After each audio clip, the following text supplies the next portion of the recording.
Hello everyone. तो चलिए अब हम लोग शुरू करते हैं हमारा सेक्शन ए, जिसके अंदर हम लोगों को दिए जाने वाले हैं 20 क्वेश्चन एंड हम लोगों को उसमें से कोई से भी 16 क्वेश्चन बच्चों करने होंगे। सो आई होप आप सभी लोग तैयार हैं। So without wasting any time हम लोग शुरू करने वाले हैं हमारा ये पेपर। तो चलिए जरा देखते हैं हमारा पहला क्वेश्चन। सो हमारा पहला क्वेश्चन हमसे क्या कहता है, इस चीज को जरा हम लोग यहाँ पर देख लेते हैं, परख लेते हैं, जान लेते हैं कि आखिर ये हमसे कहना क्या चाहते हैं। जो भी हमसे कहना चाहते होंगे वो सारी चीजें हम इनकी मान ही लेंगे, देख ही लेंगे कि कहना क्या चाहते हैं। आइए जरा अगर हम लोग यहाँ पर बच्चों डिस्कस करते हैं तो वो हमसे कहते हैं कि साइन, सर ध्यान से देखिएगा, साइन π/3 माइनस में साइन इनवर्स, ठीक है, एंड माइनस का 1/2, इस तरीके से उन्होंने हमें कुछ दे रखा है। अब ऐसे में आप लोगों के दिमाग में एक एक करके सारे के सारे ख्याल आने चाहिए। सबसे पहले तो अगर आप लोगों को साइन इनवर्स दिख रहा है तो उसका मतलब इनवर्स ट्रिग्नोमेट्री के फंक्शन आ रहा है यहाँ पर, तो उसका मतलब उसके फॉर्मूलेज लगेंगे यहाँ पर। और मैं आप लोगों को बता देता हूँ कि अगर साइन इनवर्स माइनस में अंदर कुछ भी दे रखा हो एनी नंबर, तो आप उसको माइनस में साइन इनवर्स लिखते हैं, ठीक है, कुछ भी दे रखा हो इस तरीके से लिखते हैं। सो इसका मतलब एक बात कंफर्म हो गई है कि ये जो नेगेटिव है बाहर की तरफ आ जाएगा। ओके बच्चों, ठीक है। तो अब अगर यहाँ पर लिखेंगे हम तो क्या लिखेंगे, साइन π/3 अब ये नेगेटिव बाहर आएगा तो माइनस माइनस बच्चों क्या हो जाएगा, प्लस साइन इनवर्स 1/2, इस तरीके से हो जाएगा। अच्छा, अब 1/2 कब आता है बच्चों, ये पहला था अपना हैशटैग कॉन्सेप्ट। दूसरा हैशटैग कॉन्सेप्ट क्या हो जाएगा, साइन π/6 पर आता है बच्चों। ये कितना आता है, 1/2 आता है। 1/2 अपन लोग लिख सकते हैं ना इसको, कोई दिक्कत नहीं है। जब अपन लोग इसको लिख सकते हैं इस तरीके से तो साइन अब यहाँ पर क्या होगा, साइन उधर क्या होगा, साइन इनवर्स हो गया होगा तो π/6 लिख सकते हैं इसकी जगह पे डायरेक्टली। नहीं तो मैं ऐसे लिख के दिखाता हूँ, साइन π/3 प्लस में साइन इनवर्स, और इसको क्या लिख सकता हूँ मैं, साइन π/6। अब इन दोनों के बीच में क्या हो जाएगी बच्चों, लड़ाई। अब यहाँ पर फिर कितना बचेगा, सिर्फ साइन π/3 प्लस में π/6। अब अगर आप लोग ध्यान से देखेंगे तो इधर डिनोमिनेटर सेम करूंगा, ठीक है। तो यहाँ पर कितना आ जाएगा, ये 2 पाई हो गया, एक पाई और जोड़ देंगे इसमें तो कितना हो जाएगा, पाई से पाई का हिसाब हो जाएगा, पाई का हिसाब हो जाएगा। और जब पाई का हिसाब हो जाएगा तो यहाँ पर कितना आ जाएगा, π/2। साइन π/2 बच्चों कितना होता है, 1, और 1 क्या हमारे किसी ऑप्शन में दे रखा है, सो दे ही रखा होगा obviously, D. That's all. So इसका मतलब हमारा ये वाला सवाल बड़े आराम से सॉल्व हो गया, और जिसमें हम लोगों ने कोई बहुत बड़ी मेहनत नहीं की है। हम लोगों ने सिर्फ बेसिक से कॉन्सेप्ट्स को लगाया है कि अगर साइन इनवर्स समथिंग नेगेटिव लिखा हो तो नेगेटिव बाहर आ जाता है, हमें सिंपली उसे सॉल्व करना होता है। नेगेटिव बाहर निकाल दिया और फिर उसके बाद पता लगाया कि 1/2 कब आता है, 1/2 आता है साइन π/6 पर। वो वैल्यू रखी, साइन इनवर्स से साइन के बीच में गुत्थम गुत्थी हुई, वो दोनों चले गए यहाँ से, बचा कितना, π/6। π/6 का मतलब होता है 30 डिग्री, π/3 का मतलब होता है 60 डिग्री। 30 और 60 को जोड़ा तो 90 आ गया, और साइन 90 होता है 1। That's all. And I hope आप लोगों को ये वाला सवाल समझ में आएगा, और यहां पर आप लोग चेक भी कर सकते हैं, the correct answer is D. So I hope आप लोगों को सवाल क्लियर हो गया होगा। बढ़ते हैं हमारे अगले सवाल की तरफ। तो ये रहा हमारा अगला सवाल। तो चलिए जरा बात करते हैं हमारे अगले सवाल के बारे में। हमारा अगला सवाल बच्चों हमसे क्या कहता है, हमारा अगला सवाल बच्चों हमसे कहता है कि अगर आप लोगों को यहाँ पर समथिंग लाइक दिस कि fx इज इक्वल्स टू में यहाँ पर 1 माइनस में cos kx दे दिया गया है, यहाँ पर cos kx दे दिया गया है, अपॉन में x इंटू में sin x दे दिया गया है यहाँ पर, और इधर दे रखा है 1/2, और आपसे बोल रखा है ये है x is not equal to 0, और यहाँ पर है ये x इक्वल टू 0। तो आपको बताना है कि ये कंटिन्यूअस है, और ये भी बात बता रखी है कि ये कंटिन्यूअस है x इक्वल टू 0 पर। अब यहाँ पर आप लोगों को ये बात बतानी है कि k की वैल्यू क्या होगी। बड़ा ही आसान सा सवाल है, जस्ट सिर्फ एक छोटे से कॉन्सेप्ट के ऊपर हमें यहाँ पर चलना है, यानी कि हम लोगों को यहाँ पर बात करनी होगी हैशटैग कॉन्सेप्ट के बारे में। हमारा हैशटैग कॉन्सेप्ट यहाँ पर बच्चों क्या है, हमारा हैशटैग कॉन्सेप्ट यहाँ पर यह है कि अगर कभी भी कोई भी चीज, कोई भी फंक्शन किसी भी एक पर्टिकुलर पॉइंट पर अगर कंटिन्यूअस है, तो इसका मतलब जैसे मान लीजिए अगर ये 0 पर कंटिन्यूअस है, तो ये जो वैल्यू 0 पर दे रहा होगा वही वैल्यू 0 माइनस h पर देगा, और वही वैल्यू 0 प्लस h पर देगा। यही मतलब होता है हमारा, है ना, कि अगर मान लीजिए आपके पास यहाँ पर 0 प्लस h पर भी वही आ रहा होगा, और f0 पर भी वही आ रहा होगा, और f0 माइनस h पर भी वही आ रहा होगा, तभी तो हम बोलते हैं कि कॉन्टिन्यूअस है। तो अगर ऐसा है तो आइए जरा बात करते हैं यहाँ पर। तो f जब x की वैल्यू 0 रख रहा हूं तब तो 1/2 आ ही रहा है। इसका मतलब जब देखिए x is not equal to 0 है, यानी कि अगर मैं 0 प्लस h रख दूं, ये भी नॉट इक्वल टू 0 है बच्चों, चाहे मैं 0 माइनस एच रख दूं, ये भी नॉट इक्वल टू 0 है बच्चों। तो इसका मतलब इन दोनों में से कोई सा भी रख दूं, बात तो एक ही पढ़नी है। तो आइए जरा रख देते हैं यहां पर। तो अगर मैं आप लोगों से बोलता हूं कि यहां पर लिमिट x टेंड्स टू में 0 माइनस अगर मैं यहां पर ले लेता हूं, तो मैं यहां पर क्या लिख सकता हूं बच्चों, मैं यहां पर लिख सकता हूं कि 1 माइनस में कॉस, ठीक है, 1 माइनस में कॉस के, यहां पर अभी सिंपल x लिख देता हूं, और फिर यहां पर है x साइन x। अब यहां पर बड़े ध्यान से बच्चों समझना मेरी बात को, जब मैं 0 नेगेटिव बोल रहा हूं तो 0 माइनस का मतलब क्या है कि यहां पर मैं 0 माइनस एच लूंगा मैं x, और यहां पर देखिएगा x को मैं क्या लिख लूंगा 0 माइनस एच, क्योंकि ये भी अप्रोच 0 को कर रहा है। तब h की फॉर्म में लिखने के लिए मैं क्या करूंगा, लिमिट h टेंड्स टू में 0 लूंगा और इसकी जगह पे लिख पाऊंगा 1 माइनस में कॉस के इंटू में 0 माइनस एच हो जाएगा बच्चों यहां पर। या फिर आप प्लस ले लीजिए, अगर आप प्लस लेना चाहें तो आप प्लस ले सकते हैं, या नेगेटिव लेना चाहें नेगेटिव ले लीजिए। चलिए अब नेगेटिव ले लिया है तो कोई बात नहीं, हटाओ इसे। अब यहाँ कितना आ जाएगा 0 माइनस एच आ जाएगा, यहाँ पर कितना आ जाएगा साइन 0 माइनस में एच आ जाएगा। ओके बच्चों, कोई दिक्कत नहीं है, यहाँ तक क्लियर है सर, ठीक है। अब मुझे एक बात बताइए बच्चों कि अगर इन दोनों की मल्टीप्लाई होगी तो कितना आ जाएगा, लिमिट एच टेंड्स टू में 0। अब जरा ध्यान से सुनिएगा, 1 माइनस में कॉस माइनस में के एच आ जाएगा, और अपॉन में ये देखिए माइनस का एच तो था ही था, यहाँ पे साइन माइनस का एच आ जाएगा। अब आप लोगों को यहाँ पर पता होना चाहिए कि यहाँ पर भी एक और हैशटैग कॉन्सेप्ट आएगा कि कॉस माइनस थीटा जो होता है वो क्या हो जाता है, कॉस थीटा हो जाता है। माइनस को अपने अंदर समा लेता है कॉस। लेकिन वहीं अगर आपसे कोई बात करे कि साइन माइनस थीटा क्या होता है, तो वो होता है माइनस का साइन थीटा बच्चों, ठीक है ना। तो ये दोनों चीजें आपको पता होनी चाहिए। ये दोनों पता होते ही आपको क्या पता चलेगा कि इससे तो कुछ फर्क ही नहीं पड़ा, यानी कि इसको आप एज इट इज 1 माइनस में कॉस के एच लिख सकते हैं, और अपॉन में आप इसको क्या लिख सकते हैं, यहां से माइनस बाहर आ जाएगा तो माइनस माइनस प्लस, तो एच साइन एच हो जाएगा बच्चों। तो यहां पर आप लोग बोल सकते हैं लिमिट एच टेंड्स टू में 0। कोई दिक्कत यहां तक, बहुत आराम से सॉल्व कर रहे हैं। मैं भी इसे दोबारा से भी बताऊंगा, लेकिन आप लोगों को पहले इसको फोकसली समझना होगा। अब यहां पर मैं आप लोगों को एक बात बताता हूं कि 1 माइनस समथिंग, जैसे मान लीजिए अगर आप यहां पर लिखते हैं बच्चों कि यहां पर ये भी एक हैशटैग कॉन्सेप्ट ही आपके लिए, ये हैशटैग कॉन्सेप्ट ही है बच्चों आप लोगों के लिए, कि 1 माइनस में कॉस एक्स जो होता है वो किसके बराबर होता है, 2 साइन स्क्वायर एक्स बाय 2 के बराबर होता है। प्यारे बच्चों ध्यान से सुन लीजिएगा मेरी बात, हाफ एंगल फॉर्मूला लगता है ये, तो इसके बराबर होता है। अब यहां पर डायरेक्टली मैं क्या लिख सकता हूं, जरा ध्यान से देखिएगा बच्चों, यहां पर बहुत ध्यान से। तो यहां पर आप लिमिट h टेंड्स टू में 0, आप इसकी जगह पर लिख सकते हैं 2 साइन स्क्वायर के h by 2, okay, and upon में यहां पर तो h लिखा ही हुआ है, ठीक है ना। आप यहां पर क्या लिख सकते हैं, साइन h। अब जरा देखिए बच्चों, ये सवाल बड़ा ही आसान हो चुका है, क्योंकि 1 माइनस समथिंग में लिखा हुआ था, वहां पर लिमिट लगाने में आप लोगों को थोड़ी बहुत प्रॉब्लम हो सकती थी। और इसी के साथ एक कॉन्सेप्ट और भी आता है आप लोगों के पास कि अगर लिमिट x टेंड्स टू में 0 दे रखा है और यहां पर साइन x अपॉन में x लिखा हुआ है, तो ये इक्वल टू किसके हो जाता था बच्चों, ये इक्वल टू हो जाता था किसके, 1 के, है ना। अगर साइन x अपॉन में x लिख रखा है और लिमिट x टेंड्स टू में 0 दे रखी है, तो ये 1 के बराबर हो जाता था। कोई दिक्कत नहीं है इसमें, ठीक है। अब यहां पर देखिएगा, अब ये क्योंकि स्क्वायर दे रखा है तो नीचे भी मुझे क्या चाहिए होगा, मुझे इसी का स्क्वायर चाहिए होगा, और यहां पर साइन h दे रखा है तो उसके अपॉन में मुझे क्या चाहिए होगा, साइन h। अब मैं यहां पर आप लोगों को लिख करके दिखाता हूं ये चीज, यहां पर जो है मैं आप लोगों को ये चीज यहां पर लिख करके दिखाता हूं कि यहां पर क्या क्या चाहिए होगा मुझे, और मुझे किस किस चीज की नीड है यहां पर। आइए जरा, सो यहां पर मैं h से बच्चों देखो क्या कर देता हूं, डिवाइड कर देता हूं, तो यहां पर मल्टीप्लाई भी करना पड़ेगा एवरीवन। सारे बच्चे सहमत हैं? तो देखिए साइन h अपॉन में h आ गया, ये भाई यहाँ पर साइन x अपॉन में x था, यहाँ पर साइन h अपॉन में h है। वहीं पर अगर इसी के साथ मैं आपसे बोलूं कि यहाँ पर कितना दे रखा है बच्चों, कि h बाय 2, और ये क्योंकि स्क्वायर है तो नीचे क्या आना चाहिए, कि h बाय 2 का होल स्क्वायर आना चाहिए। अब अगर मैं के h बाय 2 का होल स्क्वायर चाहूंगा बच्चों, तो अल्टीमेटली देखिए, अगर मैं के h बाय 2 का होल स्क्वायर चाहता हूं, इसका मतलब क्या चाहिए मुझे, के स्क्वायर चाहिए, एच स्क्वायर चाहिए और 4 चाहिए। लेकिन अगर आप लोग इस बात को, बड़े मजेदार चीज है, अगर आप लोग यहाँ पे समझेंगे तो एक h और दूसरा h तो आ ही गया यहाँ पर, तो एच स्क्वायर तो हो ही गया।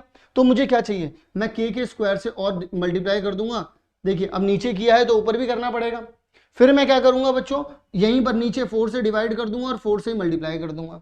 अब अगर आप मेरी बात को समझेंगे तो ये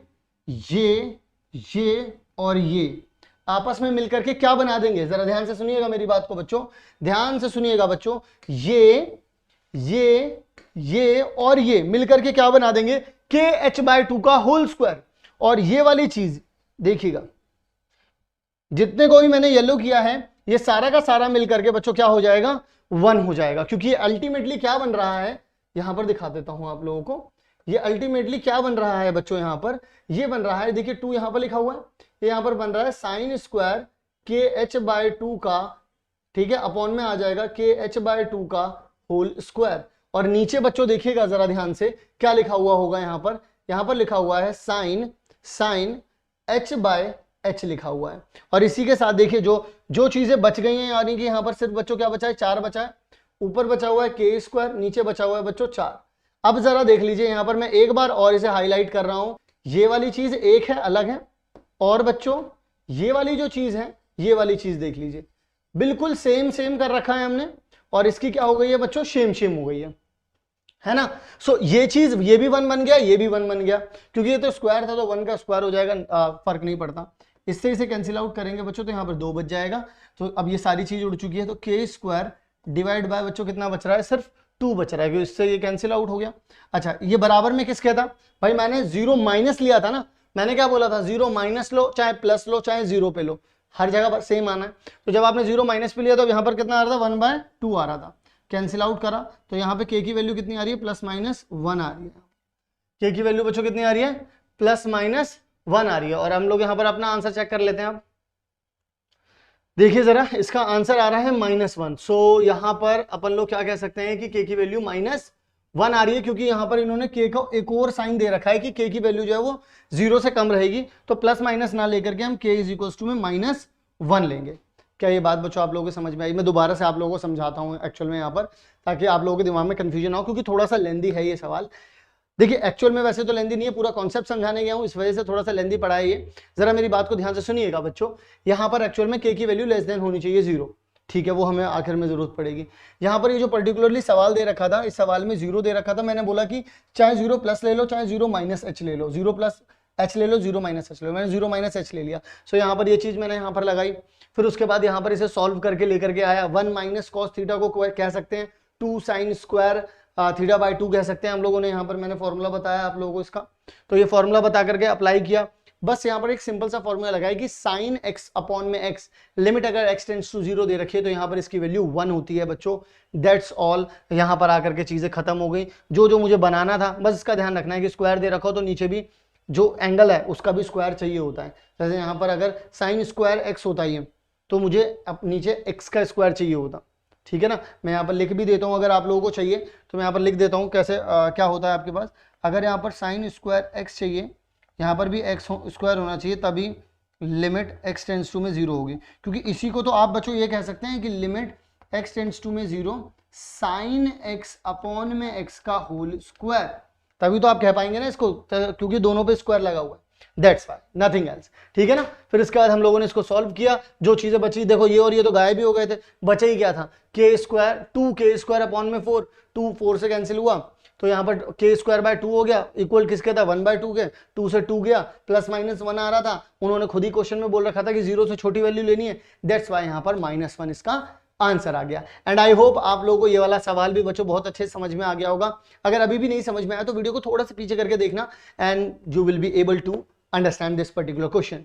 सो चलिए बच्चों, विदाउट वेस्टिंग एनी टाइम बढ़ते हैं हमारे अगले सवाल की तरफ और देखते हैं हमारे अगले सवाल में हमसे वो क्या कहते हैं। तो ये रहा बच्चों हमारा अगला सवाल। हमसे अगले सवाल में कहते हैं कि ए जो है उसका स्क्वायर मैट्रिक्स, एक स्क्वायर मैट्रिक्स है ऑफ ऑर्डर 2, ठीक है। ऑर्डर 2 का मतलब ये हो गया कि वो जो मैट्रिक्स बनेगी बच्चों, वो मैट्रिक्स बनेगी 2 × 2 की।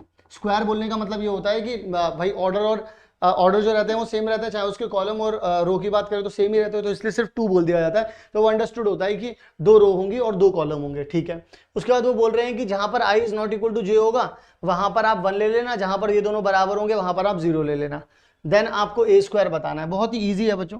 तो ऐसा A अपने पास क्या आ जाएगा, देखिए अगर आप स्क्वायर मैट्रिक्स बनाते हैं 2/2 की तो कितना बनेगा, A1 A11 A12 A21 A22, ठीक है, इस तरीके से हो जाएगा। अब अगर आप लोग A11 फाइंड करने जाते हैं और A12 फाइंड करने जाते हैं, A21 फाइंड करने जाते हैं या फिर A22 फाइंड करने जाते हैं, डजेंट मैटर, आपको कुछ करना नहीं है। देखिए जब दोनों सेम है तो क्या लेना है, 0 लेना है, यानी कि ये यहाँ भी 0 यहाँ भी 0। जब दोनों सेम नहीं है तो यहाँ पर 1 यहाँ पर 1, that's all. So you can write it as 0 1 1 0, ये हो गई आपकी बच्चों a। लेकिन what you actually want, you want a square. So a का स्क्वायर क्या हो जाएगा, दिस इज a स्क्वायर, कि भाई a की a से मल्टीप्लाई कर दो, तो कर देते हैं बच्चों 0 1 1 0 इंटू में 0 1 1 0। सो कैसे हो जाता है, इसकी मल्टीप्लाई इससे हो जाएगी तो 0 की मल्टीप्लाई 0 से होगी, 1 की मल्टीप्लाई 1 से होगी तो कितना आ जाएगा 1, इसकी मल्टीप्लाई इससे होगी तो 0 आ गया, इसकी मल्टीप्लाई इससे होगी तो कितना आ जाएगा बच्चों 0 आ जाएगा, इसकी मल्टीप्लाई इससे होगी 1 आ जाएगा। दैट मीन्स आइडेंटिटी मैट्रिक्स आ रही है। या फिर आप देख लीजिए ऐसा कहाँ पे बन रहा है, यहाँ पे बन रहा है बच्चों, ये मैट्रिक्स ही है, ठीक है, टेंशन ना लें इस बात की। तो मैट्रिक्स डी आंसर आ रहा है हमारा, and we can check it out कि यहाँ पर डी ही आंसर है इसका। सो बहुत ही इजी है, जहाँ पर उन्होंने पहले ही बता दिया है कि कैसे स्क्वायर मैट्रिक्स बनानी है, वो आप जो भी इंस्ट्रक्शंस दिए गए उसके इंस्ट्रक्शन के हिसाब से आप लोगों ने मैट्रिक्स बनाई, एंड मैट्रिक्स बनाते ही आप लोगों ने क्या कर दिया, इसको मैट्रिक्स के बनते ही आप लोगों ने मतलब उसको स्क्वायर कर दिया, and you will get your answer. चलिए बच्चों बढ़ते हैं हमारे अगले सवाल की तरफ। अगला सवाल कहता है कि k की वैल्यू फाइंड कर दीजिए जब a आपका ये है। जरा ध्यान से सुनिएगा बच्चों, a आपका ये दे रखा है k 8 4 2k, इस तरीके से दे रखा है, और आपसे कह रहे हैं कि आप सिंगुलर मैट्रिक्स, ये सिंगुलर मैट्रिक्स है। देखिए सिंगुलर मैट्रिक्स का एक सिंपल सा हैशटैग है। हैशटैग कॉन्सेप्ट हमारा यहाँ पर बच्चों क्या कहता है, हमारा हैशटैग कॉन्सेप्ट ये कहता है कि सिंगुलर मैट्रिक्स का जो डिटर्मिनेंट वैल्यू होती है वो आती है बच्चों 0। सो इसका मतलब अगर मैं इसका भी डिटर्मिनेंट निकालूंगा बच्चों, सो ये भी कितना आ जाएगा 0 आ जाएगा। So not a big issue, इसकी मल्टीप्लाई इसके साथ करेंगे तो 2k की मल्टीप्लाई k के साथ करेंगे माइनस में 8 इंटू में 4 करेंगे तो यहाँ पर आ जाएगा 2k का स्क्वायर माइनस में 32 इक्वल टू में कितना आ जाएगा बच्चों 0, क्योंकि डिटर्मिनेंट को हम लोगों ने क्या बोला, इक्वल टू रखना है 0। इसको वहां भेज देंगे तो 2k का स्क्वायर इज इक्वल टू में आ जाएगा 32, कैंसिल आउट कर दिया तो 16 आ गया।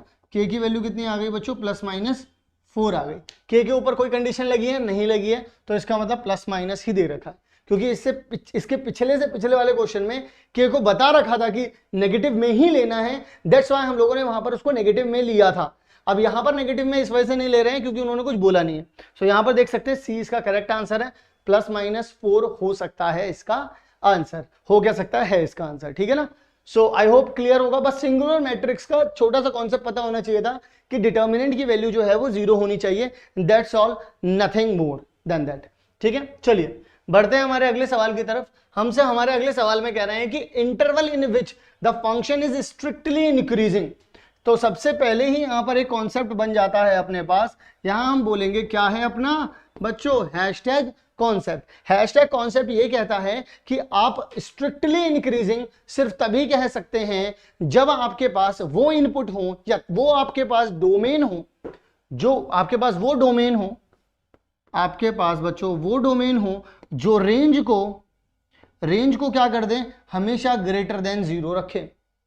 ध्यान रहे, ऐसा ना हो कि इक्वल टू 0 भी आ जाए, ऐसा ना हो, ग्रेटर देन 0 रखें। ऐसा कोई डोमेन चाहिए होगा। वो कैसे मिलता है, उसको फाइंड करने का एक सिंपल सा प्रोसेस है कि आपके पास अगर fx दे रखा है बच्चों, x का स्क्वायर माइनस में 4x प्लस में 6 दे रखा है, आपको बहुत बड़ा काम नहीं करना है, आपको सिंपल सा एक काम करना है। सबसे पहले इसको डिफरेंशिएट कर देना है बच्चों। सो 2x माइनस 4 आ जाएगा यहाँ पर, है ना। फिर इसके बाद क्या करना है, इसे इक्वल टू आपने f डैश x को इक्वल टू 0 रख देना है। सो 2x माइनस 4 इक्वल टू में 0। अब यहाँ से x की जो वैल्यू आ जाएगी आपके पास, यहाँ से देख लीजिए कट हो जाएगा, तो x की वैल्यू कितनी आ रही है बच्चों 2। अब अगर आप नंबर लाइन पर इसे ड्रॉ करेंगे तो यहाँ पर 2 आ गया। और आप लोगों को बहुत अच्छे तरीके से पता होना चाहिए कि राइट मोस्ट में हम लोग क्या लेते हैं बच्चों, पॉजिटिव लेते हैं। और हर्डल के बाद क्योंकि इसकी देखिए पावर ऑड पावर है, तो ऑड पावर में हम साइन चेंज कर देते हैं नेगेटिव। और वैसे भी आप कुछ ना करें, अगर आप सिर्फ इतना सा भी देख लें, या फिर आप इसे थोड़ा सा अगर आप सॉल्व करेंगे तो आप इसे 2 कॉमन निकाल लीजिए, तो x माइनस 2 इक्वल टू में 0 आ रहा है अल्टीमेटली ये। तो x माइनस 2 में आप 2 से बड़े नंबर रखेंगे तो ये आपका f डैश है ना बच्चों, ये आपका f डैश है। इसे आप f डैश कह लो या इसे कह लो, बात तो एक ही है। तो यहां से अगर आप इस f डैश में देखेंगे अपने x माइनस 2 में 2 से बड़े नंबर जब आप रख रहे हैं तो पॉजिटिव आ रहा है, और 2 से छोटे जब आप नंबर रख रहे हैं तो नेगेटिव आ रहा है।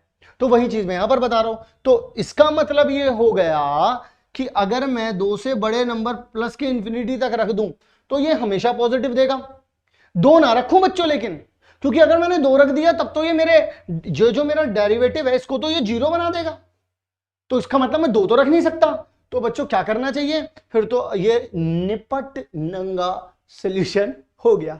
क्या हो गया कि आप यहां पर सिंपल बोल पाएंगे कि 2 से लेकर के प्लस के इंफिनिटी तक आप लोग यहां पर जा सकते हैं। और अगर आप जा सकते हैं और यहां पर ये पॉजिटिव दे रहा है, अगर नेगेटिव की बात करता है तो फॉर श्योर आप यहां पर ये चीज बोलते कि डिक्रीजिंग, स्ट्रिक्टली डिक्रीजिंग यहां पर होता। देखिए 2 इंक्लूड नहीं कर रहा हूं, जब वो सिर्फ इंक्रीजिंग बोलता तब आप यहां पर 2 इंक्लूड कर लेते, जब वो सिर्फ डिक्रीजिंग बोलता तो आप यहां पर 2 इंक्लूड कर लेते, लेकिन जब स्ट्रिक्टली बोले तो 2 इंक्लूड नहीं करना है। तो यानी कि आंसर अपना कितना होना चाहिए बच्चों, ये वाला अपना आंसर होना चाहिए, यानी कि बी जो है अपना करेक्ट आंसर होना चाहिए, जो कि अपना आंसर आ भी रहा है। सो आई होप आप लोगों को ये बात बहुत अच्छे से समझ में आ रही होगी, दिक्कत परेशानी बिल्कुल भी नहीं हो रही होगी। बढ़े आगे की तरफ, चलिए बढ़ते हैं हमारे अगले सवाल की तरफ, देखते हैं हमारा अगला सवाल हमसे क्या कहता है। हमारा अगला सवाल जो है बच्चों बड़ा ही आसान सा सवाल है। Given that a square matrix, ये जो है एक स्क्वायर मैट्रिक्स है, ऑर्डर इसका 3 है, ठीक है ना। डिटर्मिनेंट की वैल्यू, ए का जो डिटर्मिनेंट है बच्चों वो कितना दे रखा है, -4। कह रहे हैं कि ये बता दीजिए एडजॉइंट ऑफ ए का डिटर्मिनेंट। तो बच्चों ये तो एक सीधा साधा हैशटैग कॉन्सेप्ट हो गया अपना। क्या हो गया बच्चों, ये तो सीधा साधा हैशटैग कॉन्सेप्ट हो गया। अब ये हैशटैग कॉन्सेप्ट क्या होगा अपना, ये वाला बच्चों जो है अपना हैशटैग कॉन्सेप्ट ये होता है कि डिटर्मिनेंट ऑफ एडजॉइंट जब कभी भी आप लोग फाइंड करते हैं तो वो इक्वल टू होता है डिटर्मिनेंट ऑफ ए की पावर n-1। डिटर्मिनेंट ऑफ ए की पावर n-1 होता है बच्चों। तो जब ऐसा होता है बच्चों तो घबराने की तो कोई बात ही नहीं है। कहो हाँ, घबराने की तो कोई बात ही नहीं है। तो डायरेक्टली ये तो अपन को पता ही है भाई, इस पे तो टिक लगाए ना। क्या n पता है, अरे भाई n बिल्कुल पता है। n क्या होता है यहाँ पर, ऑर्डर। तो यानी कि मैं बोल सकता हूं कि डिटर्मिनेंट ऑफ ए -4 हो गया, n कितना है 3 -1 हो गया, तो -4 की पावर कितनी हो जाएगी, 2 हो जाएगी। तो यहां पर कितना आ जाएगा बच्चों, 16 आ जाएगा। और 16 आने का मतलब क्या हो गया, सीधा सीधा आंसर हमारा क्या है बच्चों, डी है। क्या हम लोगों को बहुत ज्यादा एफर्ट लग रहा है? अगर हमें क्वेश्चन नंबर 2 में ज्यादा टाइम लगा है तो बहुत सारे ऐसे क्वेश्चन भी हैं जिनमें हमें कम टाइम लग रहा है। सो इस बात का भी आप सब सारे के सारे बच्चे जो हैं वो ध्यान रखें बच्चों, ठीक है। चलिए जरा बढ़ते हैं हमारे अगले सवाल की तरफ। क्या कहता है बच्चों हमारा अगला सवाल, तो हमारा अगला क्वेश्चन क्या है देख लेते हैं जरा। यहां पर अ रिलेशन आर, तो वहां पर एक सेट दे रखा है बच्चों। ए सेट कितना दे रखा है, सारे बच्चे बोलेंगे 1 2 3। फिर कहते हैं कि रिलेशन जो है वो कुछ ऐसा दे रखा है कि उसके अंदर 1 1 है, 1 2 है, 2 2 है, 3 3 है। तो मैं आप लोगों से बोलता हूं कि इसका मतलब तो अपन लोगों को एक हैशटैग कॉन्सेप्ट की जरूरत पड़ी जाएगी यहाँ पर। अभी अपना हैशटैग क्या रहेगा बच्चों, हैशटैग कॉन्सेप्ट रहेगा कि ये रिफ्लेक्सिव भी हो, ये सिमेट्रिक भी हो, ठीक है ना, और ये ट्रांजिटिव भी हो। तो बताइए कितनी सारी चीजें आपने डिमांड में रख दी हैं। देखिए बच्चों रिफ्लेक्सिव का मतलब क्या होता है, जो आपके मेन सेट में दिया गया है, यानी कि आप लोगों के पास 1 2 3 दिया गया तो 1 1 2 2 3 3 होना जरूरी होता है रिफ्लेक्सिव के लिए। तो 1 1 2 2 3 3 है ही। सिमेट्रिक बोले तो सिमेट्रिक का मतलब होता है कि अगर जो भी लिखा हुआ है उसका उल्टा भी होना चाहिए। जैसे अगर 1 1 लिखा है तो 1 1 का उल्टा क्या होगा, 1 1 ही रहेगा। तो वो तो पहले से ही दे रखा है तो उसकी तो कोई जरूरत ही नहीं है यहाँ पर। लेकिन 1 2 को अगर नोटिस करो तो 2 1 नहीं दे रखा है, और यहीं पर आकर के घंटी बज गई है, यहीं पकड़े गए, यहीं पे ले गए। अब ये यहाँ पकड़ा गया, यहाँ पकड़ा गया ये, ठीक है ना। अब जब इसको यहां पकड़ लिया तो इसका मतलब अगर, लेकिन बच्चों अगर ध्यान से देखो कि मैं इसको गायब कर दूं तो 2 2 का क्या उल्टा होगा, 2 2 तो वो तो दे ही रखा है। 3 3 का क्या उल्टा होगा, 3 3 वो तो दे ही रखा है। तो इसका मतलब अगर ये हट जाए तो ये तो सिमेट्रिक भी हो जाएगा ना। अच्छा चलो बात करते हैं ट्रांजिटिव की। ट्रांजिटिव कहता है कि अगर ए बी है और बी सी है तो ए सी भी होना चाहिए। मैं कह रहा हूं कि 1 1 जो लिखा हुआ है, देखो बच्चों किसी भी सेट में किसी भी चीज को आप कितनी बार भी लिख सकते हो, वो एक ही बार गिना जाएगा। मैं 1 1 को 3 बार लिख देता हूं, तो अब मुझे मानो ये ए बी दे रखा है, और देखो जहां पे ये खत्म हो रहा है उसी से शुरू हो रहा है, और ये देखो यहां पर भी ये चीज दे रखी है, यानी कि यहां पर ये बी सी दे रखा है, और इन दोनों का कॉम्बिनेशन देखो 1 1 को मिलाकर के ये आ गया।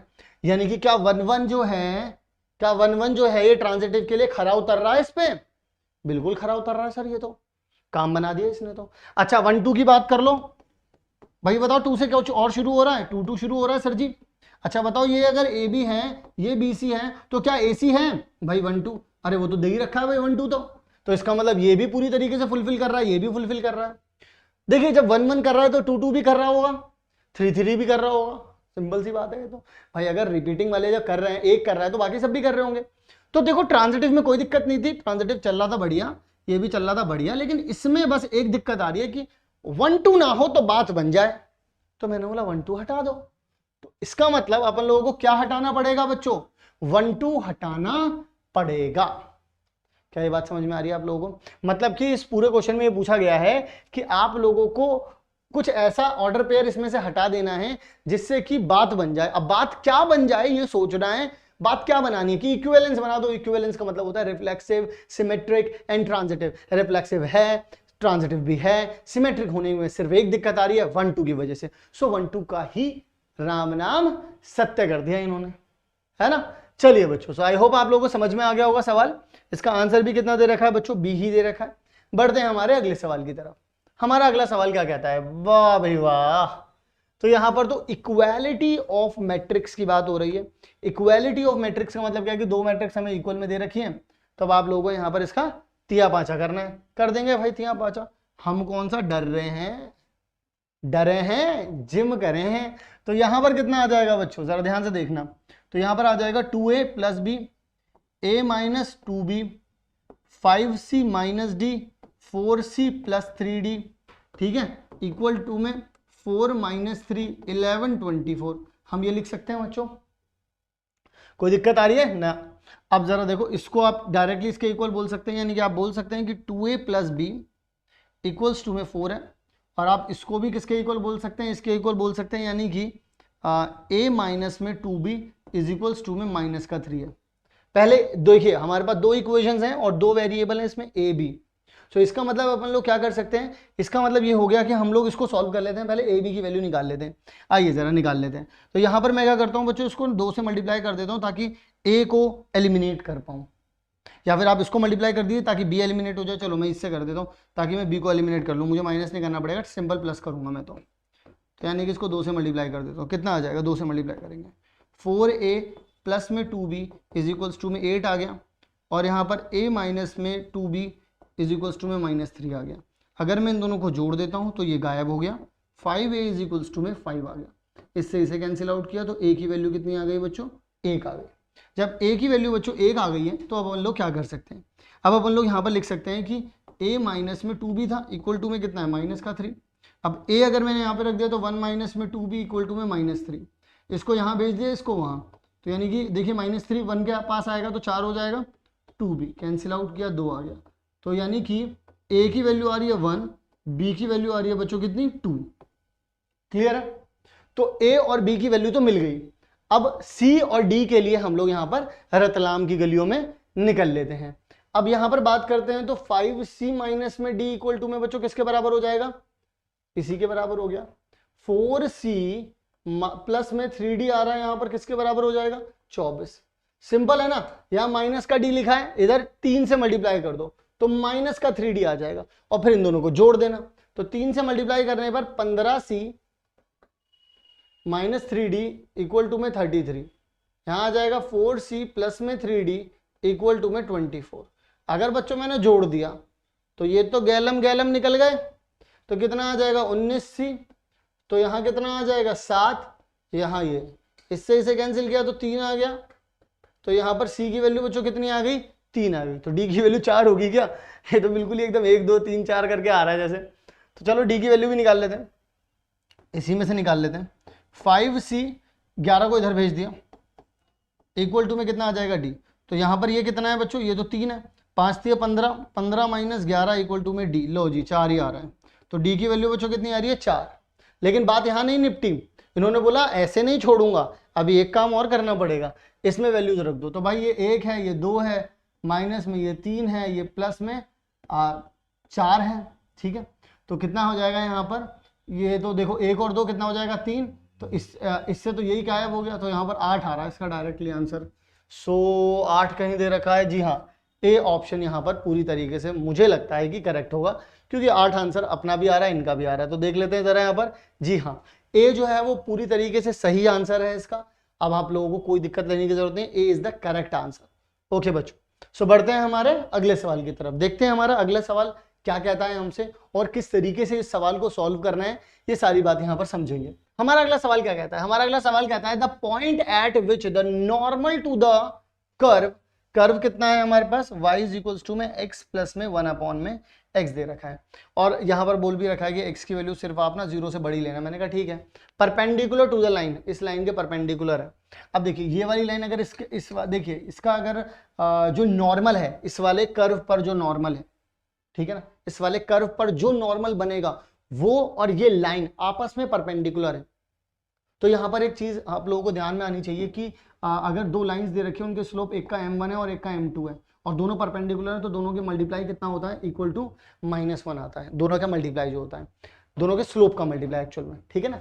सो यहाँ पर सबसे पहले आपको इस वाले का देखिए, यहाँ पर आपको स्लोप निकालना। देखिए इसका स्लोप आपको बड़े आराम से मिल जाएगा, -a अपॉन में b मिल जाएगा। यही होता है किसी भी लाइन पर, कोई भी लाइन अगर दे रखी हो उसका स्लोप निकालना हो। सो माइनस ए क्या होता है, coefficient of x and b क्या होता है, कोफिशिएंट ऑफ y। सो यहाँ से तो आपको डायरेक्टली मिल जाएगा माइनस में 3 अपॉन में माइनस का 4, तो आपके पास 3/4 आ गया। लेकिन आपको नॉर्मल का स्लोप नहीं पता चला है। सो अगर आप लोग इसका डेरिवेटिव करते हैं बच्चों, तो आपको क्या मिलता है, आपको मिलता है यहाँ पर, अगर आप लोग बच्चों डेरिवेटिव करते हैं यहाँ पर, तो व्हाट यू विल गेट कि y डैश x का हो जाएगा 1 माइनस में 1 अपॉन में x का स्क्वायर। सो अगर आप इसको थोड़ा सा सॉल्व करेंगे तो x स्क्वायर -1 अपॉन में x का स्क्वायर।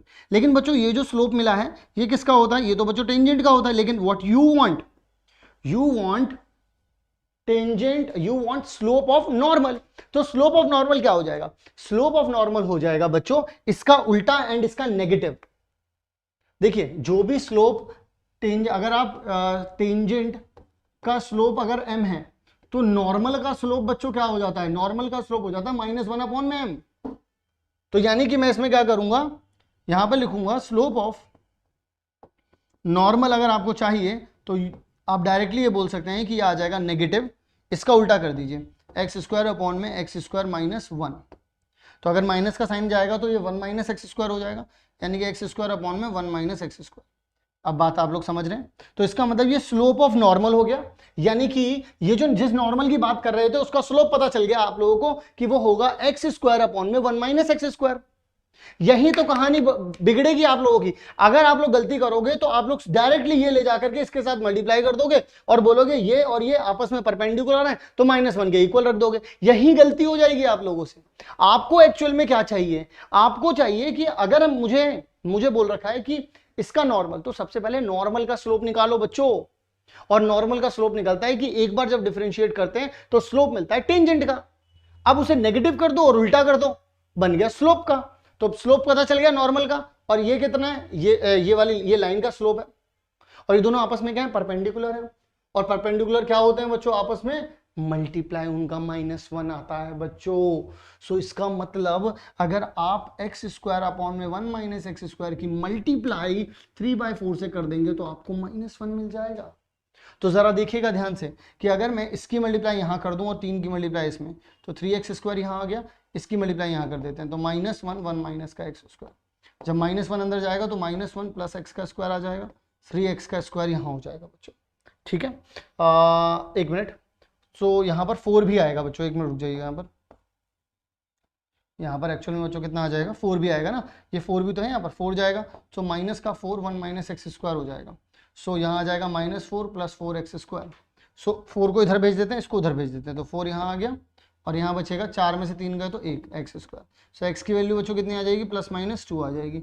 और +-2 में से आपको कौन सा लेना है, आपको लेना है बच्चों प्लस का 2, क्योंकि आप लोग भी जानते हैं कि यहाँ पर उन्होंने x की वैल्यू को ग्रेटर रखने के लिए बोला है। ठीक है, तो ग्रेटर रख देंगे। अगर x की वैल्यू बच्चों आप 2 रख रहे हैं तो y की वैल्यू कितनी आ जाएगी, 2 प्लस में 1/2 आ जाएगी। तो यानी कि आपके पास y इक्वल्स टू में 5/2 हो जाएगा। दैट मीन्स आपके पास आंसर आ जाएगा 2 5/2। This is your answer. So इसका मतलब आपके पास ए इसका बिल्कुल सही तरीके से करेक्ट आंसर होगा। तो आप लोग यहाँ पर देख सकते हैं कि आपके पास ए ही इसका जवाब आ रहा है बच्चों। सो बड़ा ही सिंपल सा आंसर है, बहुत ही इजीली कैलकुलेट किया जा सकता है, कोई दिक्कत नहीं है। अच्छा, ये अब आप बोलेंगे कि सर आपने इसी इक्वेशन में क्यों पुट किया, इसमें क्यों नहीं पुट किया? इसलिए नहीं किया क्योंकि जब आपको x की वैल्यू मिली है बच्चों, तो ये x की वैल्यू कहाँ से उठ करके आई थी? ये कर्व से उठ करके आई थी। और आपको पॉइंट चाहिए कहाँ पर? कर्व पर चाहिए। तो कौन सी इक्वेशन में रखोगे? कर्व वाली इक्वेशन में ही रखोगे। x और y तो वहीं के चाहिए ना आपको, जहां पर देखिए यहाँ पर ये कर्व बना था, यहां से परपेंडिकुलर जा रहा था, ये वाला पॉइंट तो चाहिए ना आपको, इसी की तो लड़ाई चल रही थी। ठीक है, चलिए बच्चों, सो बढ़ते हैं हम आगे की तरफ और देखते हैं हमारा अगला सवाल। हम लोग हमारे अगले सवाल की बात करें, सो यहां पर हम लोगों को ये चीज दे रखी है, हाय मक्खन ते मलाई, मक्खन ते मलाई साथ ही साथ आ गई।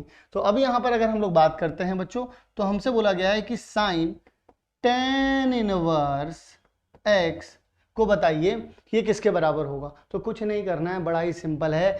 देखिए यहाँ साइन tan इनवर्स दे रखा है, अंदर किसी तरीके से साइन बना लीजिए, जो कि ये चीख चीख कर चिल्ला चिल्ला कर क्या कह रहा है? ये कह रहा है कि यहाँ पर ट्राइंगल बनाओ, परपेंडिकुलर ये है, बेस ये है, ठीक है। तो परपेंडिकुलर कितना है? x है, बेस कितना है? 1 है। तो हाइपोटेनस कितना हो जाएगा? अंडर रूट में 1 + x² हो जाएगा। तो यहाँ पर मुझे किस तरीके से क्या बनाना पड़ेगा? Sine inverse. तो बच्चों सारे बच्चे बोलेंगे एक साथ, साइन इनवर्स क्या होता है? परपेंडिकुलर अपॉन में हाइपोटेनस। इन दोनों में गुत्थम गुत्थी हुई तो दोनों गए फाड़ में, तो बचा कितना? x अपॉन में √1 + x²। सिंपल। तो यहाँ पर अपना जवाब कौन होगा? डी के अलावा कुछ और दिख रहा है क्या? नहीं। तो हमारा बिल्कुल करेक्ट वाला आंसर हो जाएगा बच्चों क्या? D option is the most correct option and is the only correct option. चलिए बच्चों, सो बढ़ते हैं हमारे अगले सवाल की तरफ। आई होप आप लोगों को यहां तक के सारे क्वेश्चन समझ में आ गए होंगे। तो चलिए अब हम लोग आगे की तरफ बढ़ते हैं, करते हैं क्वेश्चन नंबर 11 के बारे में आप लोगों से बात। तो क्वेश्चन नंबर 11 क्या कहता है? कहता है कि लेट द रिलेशन आर, ए जो दे रखा है आप लोगों को कुछ इस तरीके का रिलेशन है, कुछ इस तरीके की चीजें इसमें रखी गई हैं। मैं आप लोगों को बताता हूँ, 1 मिनट आप लोग मुझे दीजिए, ठीक है। सो बोल रहे हैं कि ए कुछ एक ऐसा सेट है। अब देखो यार, जाहिर सी बात है कि वो z बोल रहा है, z का मतलब क्या होता है? इंटीजर्स होते हैं। ओके, z का मतलब क्या होता है? इंटीजर्स होते हैं। अब वो बोल रहे हैं कि 0 से लेकर के कहाँ तक जा रहा है? ये 0 से लेकर के 12 तक जा रहा है। तो 0 से लेकर के 12 तक का मतलब तो एक बहुत ही सिंपल सी बात, सिंपल सी लैंग्वेज है एकदम, कि यहाँ पर क्या लिखा हुआ है? 0 1 2 3 4 5 6 7 8 9 10 11 एंड 12। सिंपल। ओके, सो उसके बाद वो कहते हैं कि रिलेशन जो बन रहा है, देखिए जिस सेट के ऊपर रिलेशन बन रहा है वो सेट तो ये है, लेकिन एक्चुअल में रिलेशन का मतलब क्या होता है? ऑर्डर पेयर्स का वहां पर फॉर्म होना, ऑर्डर पेयर्स का बनना। तो अब जो ऑर्डर पेयर्स बन रहे हैं वो कैसे बन रहे हैं, यहां पर मेन बात है। जरा बात को सुनिएगा। वो कहते हैं कि दो आप ऑर्डर पेयर कुछ ऐसे लेंगे कि जब आप a - b कर दे, जैसे मान लीजिए ये जो आपके ऑर्डर पेयर है ना, ऐसे ऑर्डर पेयर दिखता है। जब आप ये नहीं लेंगे तो जब आप इन दोनों को माइनस करेंगे ना, जो इनका नेगेटिव, जो इनका डिफरेंस होगा, नेगेटिव में जो इनका डिफरेंस होगा वो मल्टीपल ऑफ 4 होगा। एवरीवन ध्यान से सुनेंगे, वो मल्टीपल ऑफ 4 होगा। मतलब कि वो 0 हो सकता है, वो 4 हो सकता है, वो 8 हो सकता है, 12 हो सकता है, इस तरीके की चीजें। अब मेन बात यहां तक सॉल्व हो गई, ठीक है। अब क्या कहते हैं कि मल्टीपल ऑफ 4, ठीक है। बोल रहे हैं कि then this is what is this is equivalence class. किसी भी एलिमेंट की, देखो अब ध्यान से सुनना, जैसे मान लीजिए फॉर लेट सिर्फ मानने के लिए कह रहा हूं, लेट करने के लिए कह रहा हूं। जैसे मान लीजिए 1 2 2 3 एंड 1 3 एंड 3 5, मैं इस तरीके से कुछ रिलेशन बना दूं, कुछ एक पर्टिकुलर मैंने एक रिलेशन बना दिया। मैं इक्विवेलेंस क्लास का मतलब समझा रहा हूं, एवरीवन ध्यान से सुनिएगा। तो ऑर्डर पेयर में जिस जिस जगह पे 1 रखा हुआ है, ये देखिए 1, ये देखिए 1, और मैं बोल रहा हूं कि 1 की इक्विवेलेंस क्लास बताओ, तो 1 की जो इक्विवेलेंस क्लास होगी वो हो जाएगी सिर्फ कौन कौन से? 2 एंड 3।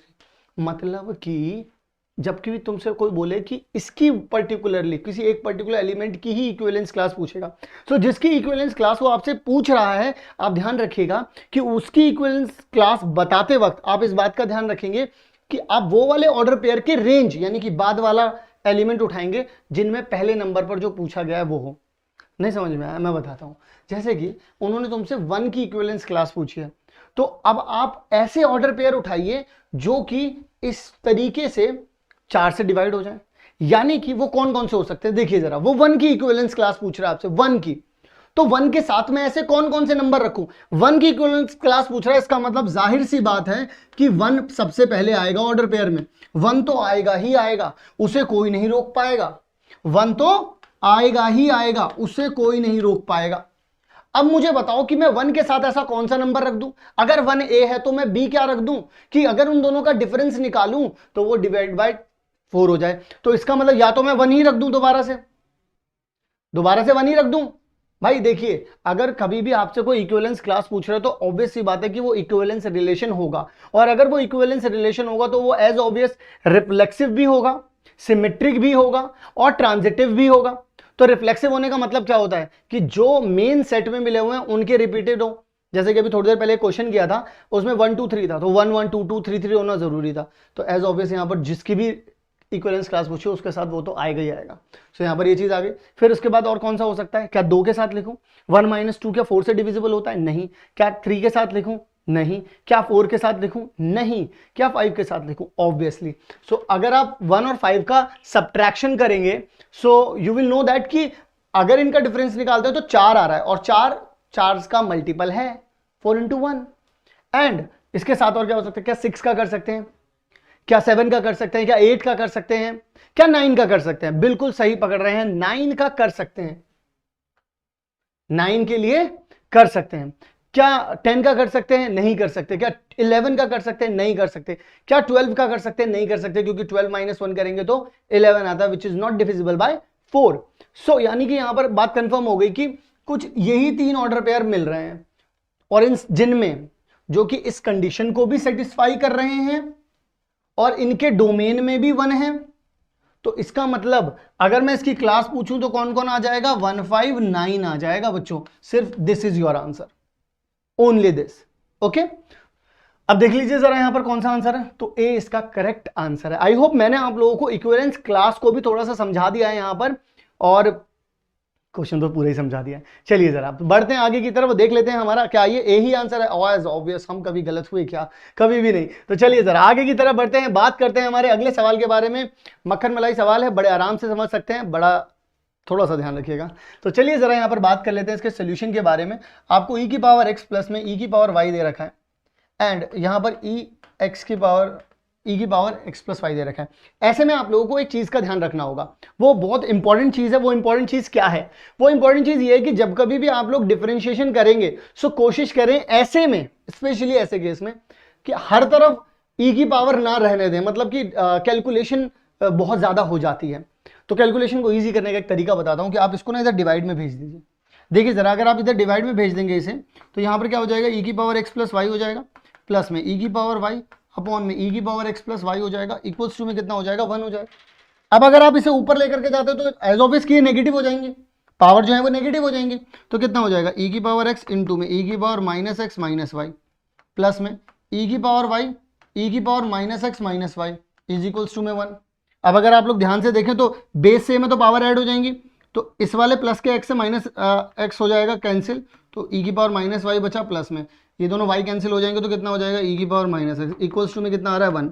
देखो क्या ये अब इक्वेशन एक बड़ी सिंपल सी सॉर्टेड सी नहीं लग रही? ज्यादा काम तामझाम नहीं है इसमें, बहुत ईजी हो गई। अब इसको बहुत आराम से डिफरेंशिएट कर सकते हैं। आइए जरा देखते हैं, इसे चेकआउट करते हैं।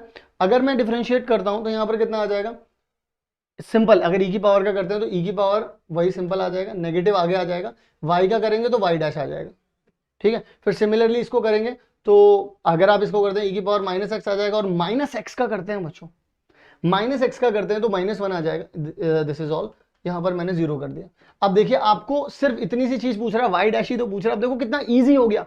पहले जब स्टार्टिंग कर रहे थे तो y 2 जगह दिख रहा था, यहां भी दिख रहा था, यहां भी दिख रहा था। दैट्स वाई मैंने इसको यहां पर लेकर के आया, कोई और रीजन नहीं था, ना ही इसको रटने की जरूरत है। इट्स ऑल अबाउट कि मुझे इसको थोड़ा सा इजी करना था। जब मैं इसको इजी कर दूंगा तो आसान हो जाएगा ना ये। अब जरा देखो यहां पर कितना इजी हो गया ये। अब मैं इस चीज को वहां भेजता हूं, सो माइनस e की पावर, एक मिनट, अब अपन लोग क्या कह सकते हैं? अपन लोग कह सकते हैं कि माइनस e की पावर माइनस वाई डैश, उसको उधर भेज देते हैं तो प्लस e की पावर x लिख सकते हैं इसे। अब सिर्फ यही चीज पे बात करनी है तो क्या करेंगे? इसको इधर डिवाइड में भेज देंगे, भेज सकते हैं आराम से। सो y डैश, माइनस का साइन भी इधर आ जाएगा, माइनस e की पावर x अपॉन में e की पावर माइनस वाई, उसको ऊपर ले जाऊंगा तो प्लस की हो जाएगी, तो वाई डैश माइनस e की पावर y माइनस एक्स हो जाएगा, क्योंकि y की पावर तो प्लस हो जाएगी। अब देखिए जरा, क्या ऐसे में कोई जवाब दे रखा है आप लोगों को? देखिए सी ऑप्शन दे रखा है नेगेटिव e की पावर y माइनस एक्स, और अपना भी बिल्कुल सेम ऐसे ही आ रहा है ना। सो सिंपल सी कैलकुलेशन थी जो कि हम लोगों ने कर दी। अब जरा देखिए आंसर, क्या हमारा आंसर कभी गलत हुआ? नहीं ना। तो देखो अभी भी कैसे हो सकता है, ठीक है। सो चलिए बढ़ते हैं आगे की तरफ, बात करते हैं हमारे अगले सवाल के बारे में। अगला सवाल क्या कहता है? अगला सवाल कहता है कि given that matrices A and B are of order. देखिए ए का जो ऑर्डर बता रहा है ना, वो जरा ध्यान से सुनिएगा इस बात को, 3 इंटू एन है। बी का जो ऑर्डर बता रहा है ना बच्चों, वो है m into 5, okay that's all. फिर respectively then the order of matrix, तो ऑर्डर बताइए कौन सी मैट्रिक्स का, इसका बताइए। अब इसके लिए बच्चों बात करेंगे हम लोग हमारे हैशटैग कॉन्सेप्ट के बारे में। सो हमारा जो हैशटैग कॉन्सेप्ट कहता है वो क्या कहता है? हमारा बच्चों हैशटैग कॉन्सेप्ट ये कहता है कि कभी भी, देखिए जरा यहां पर, मैं अगर किसी भी मैट्रिक्स के साथ किसी भी कांस्टेंट नंबर को मल्टीप्लाई कर दूं तो क्या उसका ऑर्डर चेंज हो जाता है? बिल्कुल भी नहीं, ठीक है ना। वो तो सिर्फ वो कांस्टेंट नंबर तो जाकर के सिर्फ उस मैट्रिक्स के सारे एलिमेंट्स के साथ जाकर के मल्टीप्लाई हो जाता है, नथिंग एल्स। फिर उसके बाद अगर आप ये सोचें तो इसका मतलब इसका ऑर्डर भी बच्चों कितना रहा होगा? इसका ऑर्डर कितना रहा होगा? 3 इंटू एन। इसका ऑर्डर कितना रहा होगा? m into 5। क्लियर है? अब जब आप एडिशन की बात करते हैं या फिर आप सब्ट्रैक्शन की बात करते हैं तो डेफिनेटली आप लोग समझेंगे कि एडिशन दो मैट्रिक्स के बीच सिर्फ तब हो सकता है जब उनके ऑर्डर सेम हो। ऐसा नहीं हो सकता कि मैं 2 इंटू 3 की जो मैट्रिक्स है उसका एडिशन कर दूं 3 इंटू 2 के साथ, बिल्कुल भी नहीं हो सकता। सो इसका मतलब ये रहा होगा कि ये दोनों सेम रहे होंगे, यानी कि 3 into n is equals to में m इंटू 5, यानी कि इसके नंबर ऑफ रो के बराबर रहेंगे, इसके नंबर ऑफ कॉलम इसके नंबर ऑफ कॉलम के बराबर रहेंगे। यानी कि देखते ही पता चल गया कि n की वैल्यू तो यार 5 है और m की वैल्यू तो कितनी है यार? 3 है। इसका मतलब इस पूरे का जो ऑर्डर रहेगा बच्चों, क्योंकि मुझे रो तो पता चल गया, कॉलम भी पता चल गया, तो ओवरऑल कितना होने वाला है? 3 इंटू 5। किसका ऑर्डर है बच्चों? ये सी का ऑर्डर है। क्लियर? सिंपल कॉन्सेप्ट वाली बात थी कि एडिशन करने के लिए सेम ऑर्डर होने चाहिए। तो मल्टीप्लाई करते वक्त देखो, जब कॉन्स्टेंट की मल्टीप्लाई हुई तब भी ऑर्डर सेम है, जब इन दोनों को ऐड करो तो भी ऑर्डर सेम रहेंगे। ए से पता चल गए नंबर ऑफ रो, बी से पता चल गए नंबर ऑफ कॉलम, तो टोटली इसका भी तो पता चल गया ना कि ये कितना है, क्योंकि इन दोनों को ऐड करके ही तो जो मैट्रिक्स बनी है, तो इसका मतलब इनके ऐड करके 3 इंटू 5 की मैट्रिक्स बनी है। अब आइए जरा ऑप्शन देख लेते हैं। ऑप्शन में कहता है कि 3 इंटू 5, देखिए 3 इंटू 5 तो आंसर है, लेकिन वो बोल रहे हैं कि m is equals to n है, तो ये तो आंसर नहीं हो सकता बच्चों। और ये तो वैसे भी कभी नहीं हो सकता क्योंकि 3 इंटू 5 नहीं लिखा है, यहां पर भी 3 इंटू 5 नहीं लिखा है, बचा हुआ सिर्फ एक ही है, तो यही आंसर होगा। अगर वो m और n के बारे में थोड़ा बहुत पूछता तो हम उनको वैल्यू भी बता देते, लेकिन एज ऑब्वियस कि m की वैल्यू 3 आ रही है और n की वैल्यू 5 आ रही है, तो बराबर तो हो नहीं सकते। तो इसका मतलब करेक्ट आंसर क्या है? बी, जहां पर उन्होंने सिंपल हमें सिर्फ ऑर्डर दे रखा है जो कि करेक्ट है, ठीक है ना। अब बहुत सारे बच्चे जल्दबाजी में शायद इसमें फंस जाएं, और उन्होंने दिया भी इसी वजह से ताकि लोगों को फंसाया जा सके, लेकिन अपन लोग तो स्मार्ट है, तो अपन लोगों को तो फंसना ही नहीं है। चलो आई होप समझ में आ गया होगा। अब आंसर देख लेते हैं, और आंसर कभी गलत नहीं हुआ तो अभी क्या ही गलत होगा, ठीक है। तो चलिए जरा आगे की तरफ बढ़ते हैं, बात करते हैं हमारे अगले सवाल के बारे में। अगला सवाल क्या कहता है? अगला सवाल बड़ा ही मक्खन मलाई सवाल है। जरा देखो यहाँ पर डबल डेरिवेटिव की बात कर रहे हैं। डबल डेरिवेटिव क्या कभी मुश्किल था? 2 बार डिफरेंशिएशन कर देंगे। देखो एक बार डिफरेंशिएशन करने के लिए भी आपको फॉर्मूला पता होना चाहिए, तो 2 बार के लिए भी क्या ही दिक्कत है। तो आओ जरा, ट्रिग्नोमेट्रिक फंक्शंस हैं, बड़े आराम से हो जाएंगे। y इज इक्वल्स टू में 5 cos x माइनस में 3 sin x दे रखा है आप लोगों को। अगर आप इसका एक बार डिफरेंशिएशन करते हैं तो कितना आ जाएगा आप लोगों के पास? cos का कितना होता है? माइनस का साइन, तो माइनस का 5 sin x, और यहाँ हो जाएगा माइनस का 3 cos x। वहीं अगर आप लोग डबल डेरिवेटिव निकालते हैं तो साइन का कितना हो जाएगा आपके पास? cos x, और cos का कितना हो जाएगा? प्लस में 3 sin x, यही आ जाएगा आप लोगों के पास। तो उन लोगों ने यही चीज़ पूछी थी आप लोगों से, बस अब पूछा गया है थोड़ा सा, बस आप लोगों से बोल रहा है कि अच्छा इतना आसानी से बताओगे, थोड़ा तो दिमाग चलाना पड़ेगा। तो मैंने बोला यार कोई इतना तगड़ा तुमने कुछ चीज़ मुझसे नहीं पूछ लिया कि मैं हवाई हो जाऊँ एकदम से। तो ज़रा कॉमन सी बात सुनो, तुम्हें स्टार्टिंग में 5 cos दे रखा था, यहाँ पर भी तुम्हारे पास 5 cos है। तुम्हें 3 sin दे रखा था, यहाँ पर भी तुम्हारे पास 3 sin है। उन्होंने y के फॉर्म में ही पूछा है ना, बता देंगे, कोई टेंशन नहीं है। बस अब डिफरेंस क्या आ गया? पहले स्टार्टिंग में ये प्लस में था, अब ये नेगेटिव में। अच्छा, ये माइनस में था, ये प्लस में। तो अब क्या कर सकता हूं, अगर इसमें से माइनस कॉमन निकाल लूं तो इसका मतलब देखो, माइनस कॉमन निकाल लूं तो यहां पर कितना आ जाएगा 5 cos x, और ये कितना हो जाएगा माइनस का 3 sin x। लो जी, हो गया कार्यक्रम।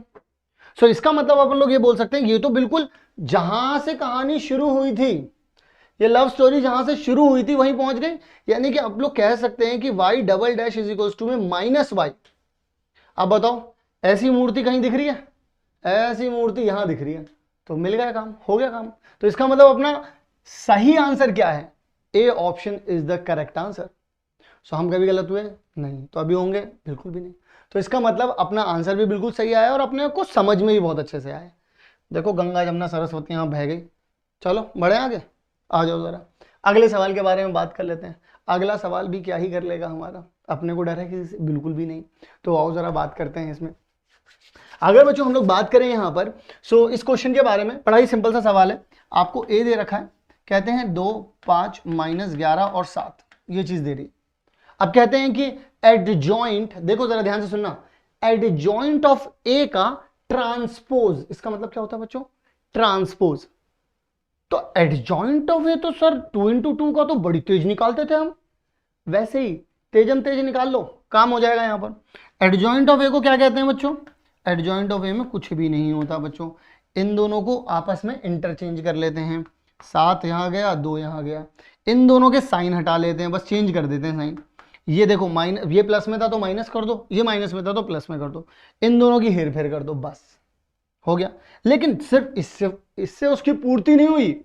और देखना कहीं ना कहीं आंसर में दे रखा होगा, कहीं दे रखा है, देखो ये देखो आंसर में, देखो ये दे रखा है, ताकि तुम फट से ये लगा दो। लेकिन नहीं ना राजू, ये ना करियो। तो देखो, एडजॉइंट ऑफ ए का ट्रांसपोज कैसे करोगे बच्चों? अरे भाई, रो का कॉलम कर दो, कॉलम का रो कर दो। तो यहां पर कितना आ जाएगा 7 - 5, और इसका कर दोगे तो 11 2। तो यानी कि ट्रांसपोज ऑफ एडजॉइंट ऑफ ए यहां पर आप लोगों ने निकाल लिया। अब जरा चेक कर लेते हैं यहां पर 7 11 -5 2, सी इसका बिल्कुल करेक्ट आंसर आ रहा है, मैच कर रहा है बिल्कुल इससे। एडजॉइंट दोबारा से बता देता हूं क्या होता है बच्चों, आपको कुछ नहीं करना होता है, इन दोनों को इंटरचेंज करना होता है और इन दोनों के साइन बदल देने होते हैं, रिवर्स कर देने होते हैं।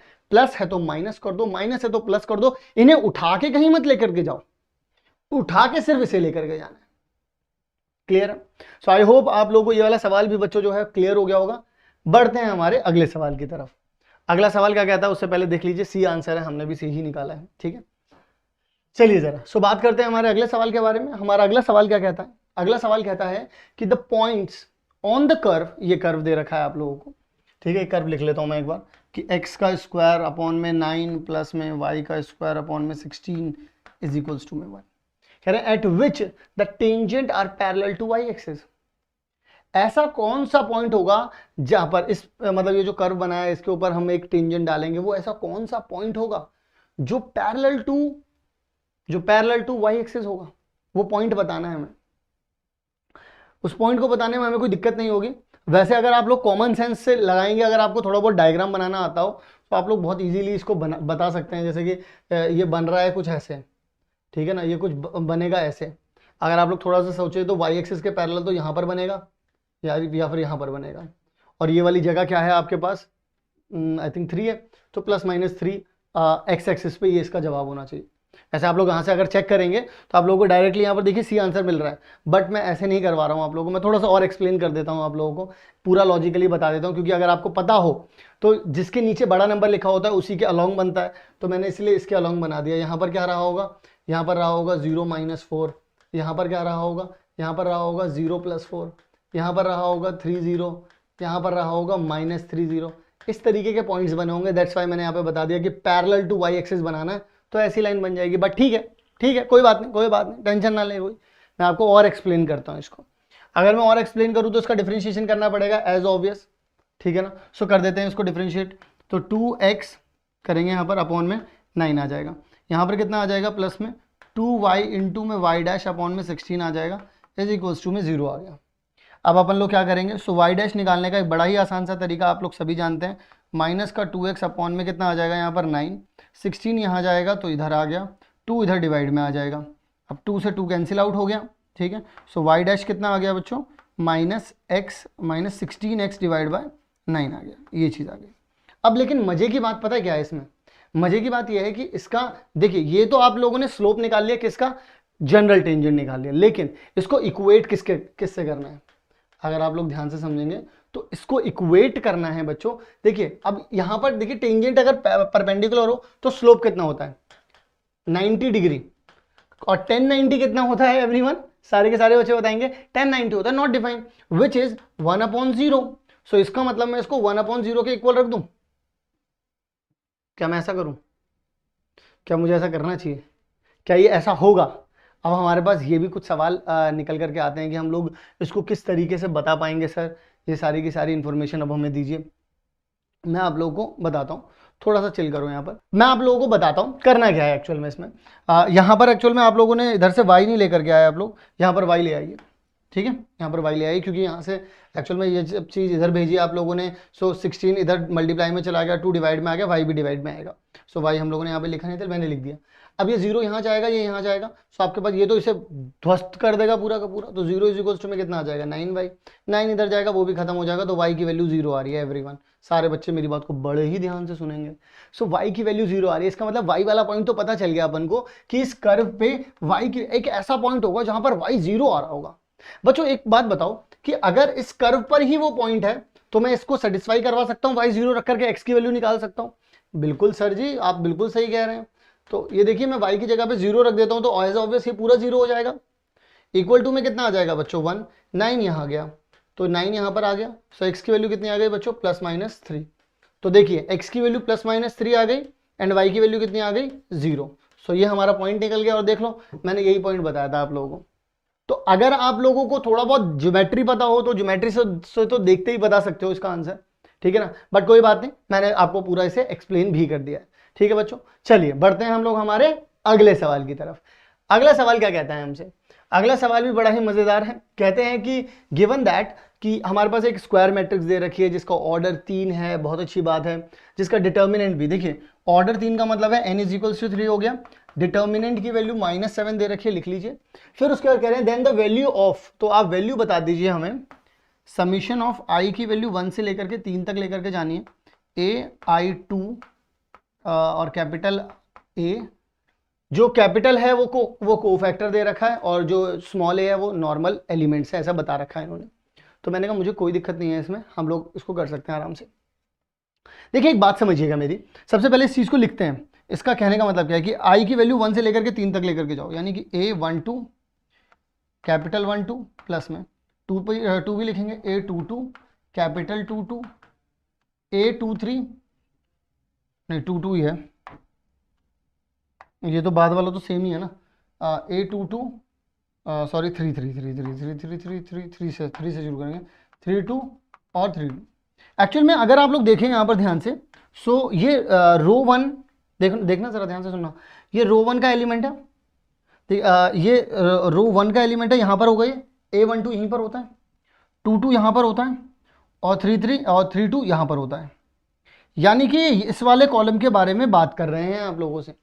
और जब आप लोगों को ये पता हो कि ये किसी पर्टिकुलर कॉलम के बारे में ही बात कर रहे हैं, अगर आप लोगों ने थ्योरम पढ़ी हो आपके आई थिंक 4.4 में या 4.3 में है, जहां पर आप लोगों को बताया जाता है कि अगर आप लोगों के पास किसी भी एक पर्टिकुलर कॉलम के या किसी भी एक पर्टिकुलर रो के एलिमेंट्स और उनके कोफैक्टर्स की मल्टीप्लीकेशन दे दी जाए तो आप लोगों के पास जो आंसर आता है वो आता है उस पर्टिकुलर का डिटर्मिनेंट, यानी कि ये एक्चुअल में और कुछ भी नहीं है, ये डिटर्मिनेंट है, दैट्स ऑल।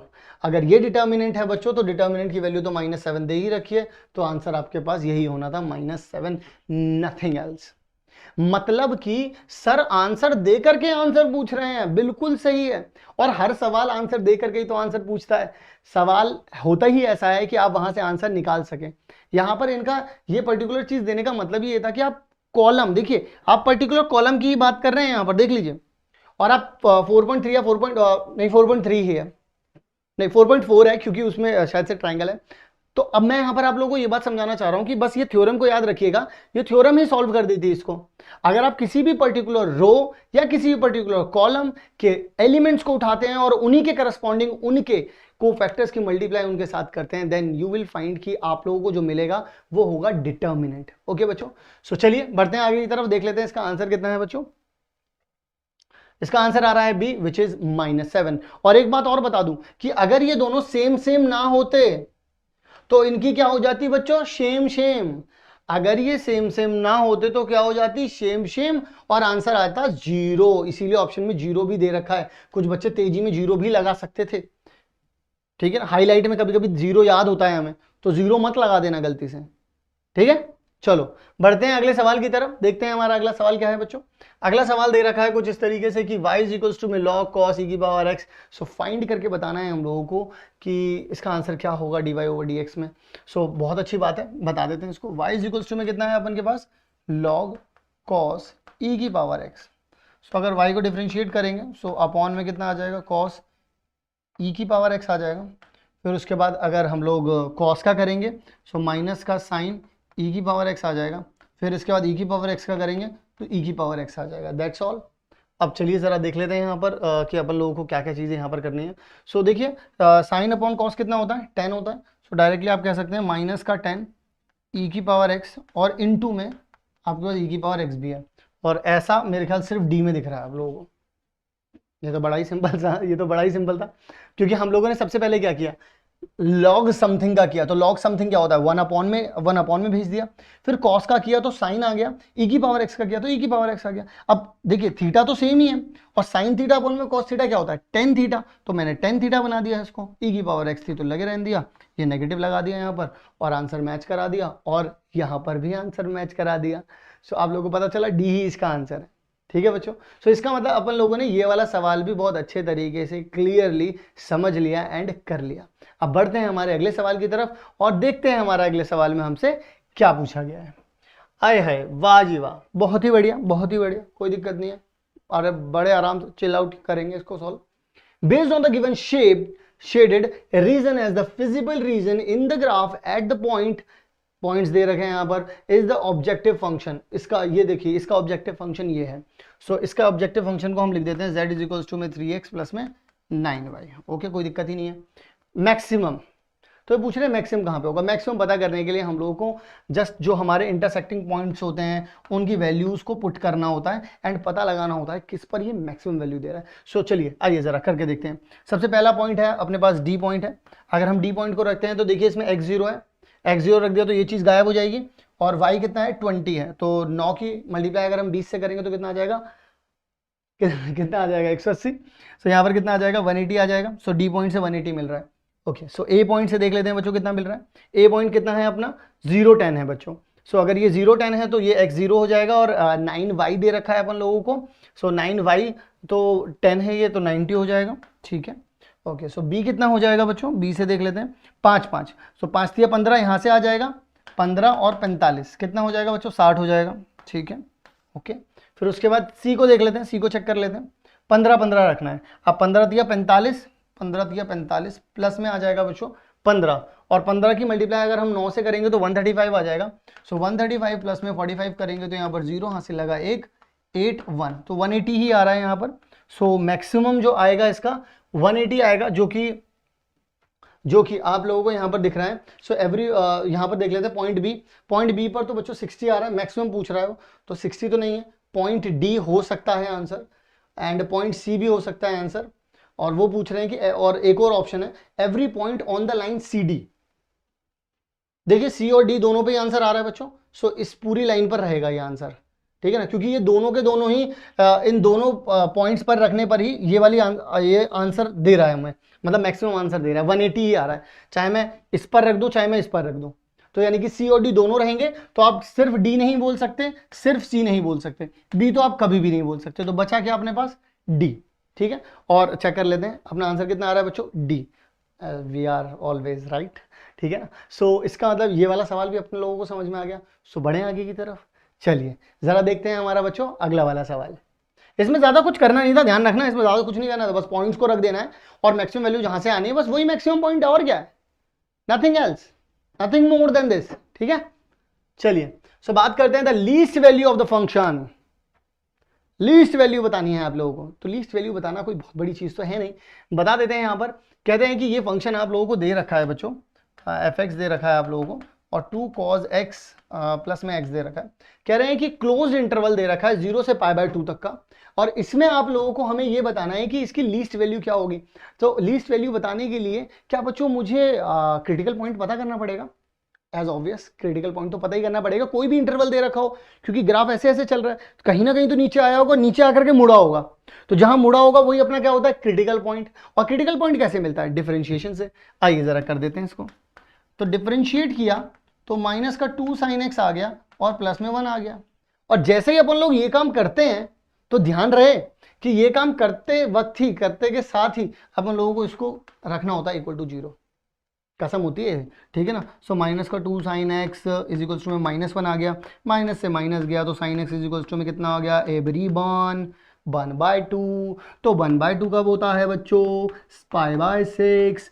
तो यानी कि x की वैल्यू कितनी आ गई, π/6। इसका मतलब तो यहां पर जवाब मिलेगा। तो अपने पास x की वैल्यू कितनी आ गई, x की वैल्यू आ गई अपने पास π/6। और π/6 आने का मतलब क्या हो गया कि अपन लोगों को क्या चाहिए, लीस्ट वैल्यू चाहिए इस इंटरवल में। अब देखो 0 अपन लोगों को दे रखा है, क्या क्या दे रखा है, 0 दे रखा है, π/2 दे रखा है, और इसके बीच में हमें एक π/6 भी मिला है। तो ऐसे केस में हम लोगों को करना क्या होता है, लीस्ट वैल्यू निकालनी हो या फिर मैक्सिमम वैल्यू निकालनी हो, तो हम लोगों को जो जो पॉइंट्स अपन को पता है, जैसे अपन को 0 पता है, π/2 पता है, अब π/6 भी पता चल गया है, तो इन पॉइंट्स को निकाल लेना होता है। तो चलो इन पॉइंट्स को निकाल लेते हैं, क्योंकि इसी के बीच में मुझे बस लीस्ट वैल्यू चाहिए और कुछ नहीं चाहिए, इसमें चाहिए बस लीस्ट वैल्यू। तो क्रिटिकल पॉइंट्स तो पता, बस वो पॉइंट्स पता है मुझे, इनके बीच में भी एक क्रिटिकल पॉइंट आ रहा है। तो अब देखो तुम्हें करना क्या है, तुम लोगों को यहाँ पर इसको 0 रख देना है, इसको 0 रख देना है, क्योंकि एक बार 0 आएगा। जब आप इसे 0 रख दोगे बच्चों, तो x को 0 रखा है, cos 0 कितना होता है, cos 0 होता है 1, तो 2 × 1 करेंगे तो 2 आ जाएगा, x की जगह पे 0 रखेंगे तो x तो निपट जाएगा। फिर अगर मैं f π/6 की बात करूं आप लोगों से, π/6 का मतलब क्या है, 30 डिग्री। अगर आप 30 डिग्री cos 30 डिग्री रखते हैं बच्चों, तो cos 30 होता है √3/2, इंटू में 2 प्लस में आ जाएगा π/6, तो आपके पास आ जाएगा √3 प्लस में π/6 आ जाएगा।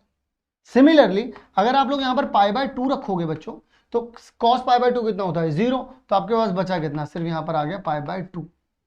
अब अगर आप लोग यहाँ पर थोड़ा सा दिमाग लगाएंगे तो आपको पता चलेगा, यहाँ पर एक वैल्यू आप लोगों को कितनी दे रखी है, एक वैल्यू आप लोगों को दे रखी है 2, एक वैल्यू आप लोगों को दे रखी है यहाँ पर ये पर्टिकुलर वैल्यू जो है फॉर श्योर ये 2 से ज़्यादा जाएगी। और यहाँ पर अगर आप बात करेंगे 2 से ज़्यादा जाए या कम जाए, जितना भी जाए, लेकिन ये सबसे कम रहने वाला है। क्यों, क्योंकि 3.14 का भी ये आधा होने वाला है, यानी कि ऑब्वियसली ये 1.5 से थोड़ा सा ही बस ऊपर रहेगा और ये 1.7 से ज़्यादा रहेगा।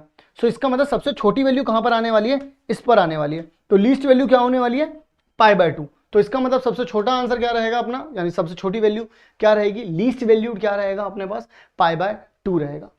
क्लियर हो गई बात, सिंपल किया बस मैंने। ऐसे में यही करना होता है कि जब आपके पास जो इंटरवल दे रखा है, क्योंकि उसमें स्क्वायर ब्रैकेट दे रखा है, तो वो चीज़ें भी इंक्लूड करनी पड़ेंगी। जो बीच में आपका क्रिटिकल पॉइंट आया है आप उसको भी इंक्लूड करिए, वैल्यूज निकालिए, जो सबसे छोटी वैल्यू आ रही है उसी को आप बोलेंगे कि लीस्ट वैल्यूड है। ओके, सो आई होप आप लोगों को सेक्शन 1 बहुत अच्छे तरीके से समझ में आ गया होगा। अब अपन लोग आगे की तरफ बढ़ते हैं और बात करते हैं सेक्शन 2 के बारे में, यानी सेक्शन बी के बारे में। तो चलिए जरा मिलते हैं आप लोगों से सेक्शन बी में।